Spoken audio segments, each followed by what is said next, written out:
Merci, Monsieur le Président.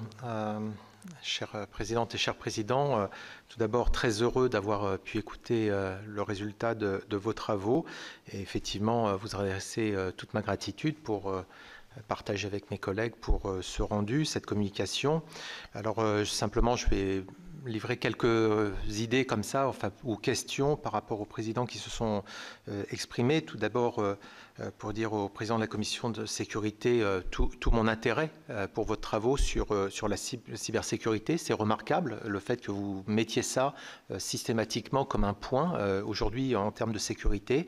Et je pense qu'un travail, on en a parlé, je pense qu'un travail collectif serait bénéfique sur le sujet, puisqu'il y a aussi beaucoup de travail qui est fait ici au Sénat, et je pense que si on partageait sur ce sujet, ça vous aiderait peut-être à avancer aussi plus vite. Pour le président Ruel, commerce extérieur, il sait combien ce sujet m'est cher, et donc là aussi, dire qu'on suit vos travaux avec beaucoup d'intérêt. La dernière fois, lorsque vous nous aviez fait le rendu, vous aviez communiqué sur le souhait de faire une sorte de, comment dire, de benchmark par rapport à la Team France, par rapport au système étranger. Je voulais savoir si vous avez avancé sur ce texte ou quel est votre agenda. Pour le président Fralin, j'ai noté effectivement cette nouveauté de l'emprunt, que les EGD pourraient faire un emprunt à 50%. D'un emprunt. Alors, je m'adresse là aussi à celui qui a été l'administrateur de l'AEFE. Ce qui ne nous a jamais échappé, c'est que les EGD on nous présente toujours un compte consolidé pour les EGD.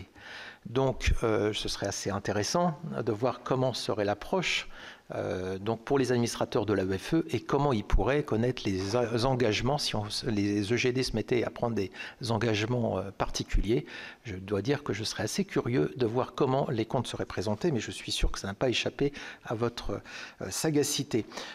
Concernant le président Lebert pour les finances, je pense que je voudrais vous remercier alors là sincèrement parce que vous avez évoqué une loi de programmation consulaire, si j'ai bien compris, ce qui était très exactement ma proposition à Catherine Colonna lorsqu'elle a été auditionnée ici, exactement là où est le président Ruel. Et donc je dois vous dire que c'est effectivement comme ça qu'il faut appréhender les choses. Je pense que c'est dans la durée, et c'est effectivement ce que vous avez remonté, très intéressant, puisque effectivement en termes de budget, on trouve toujours qu'il n'y en a pas assez quand on a des besoins, c'est logique. Le gouvernement, pour la première fois depuis 1993, va rajouter des ETP. C'est quand même une vraie première, parce qu'il s'est passé quand même un certain nombre de gouvernements depuis 1993, vous le noterez. Et puis, il y a quand même, en termes d'organisation, quelque chose d'intéressant. C'est effectivement ces sortes de brigades de renfort. Ce n'est pas une personne qu'on envoie en renfort. Par exemple, à Londres, j'étais avec le consul général vendredi dernier, c'est une équipe de 7-8 ETP qu'ils ont jusqu'à la fin de l'année, sur 4 mois, pour éponger tout le stock en retard de demandes de passeport, de carte d'identité et ainsi de suite. Donc ça a un vrai impact, et donc c'est intéressant, c'est un progrès notable, mais vous l'avez noté. Ce que je voudrais savoir, c'est est-ce que vous avez demandé à la directrice, parce que c'est une question qui me taraude, je n'ai jamais eu la réponse, mais peut-être vous l'aurez, vous, avez-vous demandé à la directrice des Français de l'étranger la liste de ses priorités concernant le réseau? Voilà. Donc j'aimerais bien savoir. Donc peut-être vous y arriverez. Voilà. Donc merci à toutes et à tous en tout cas.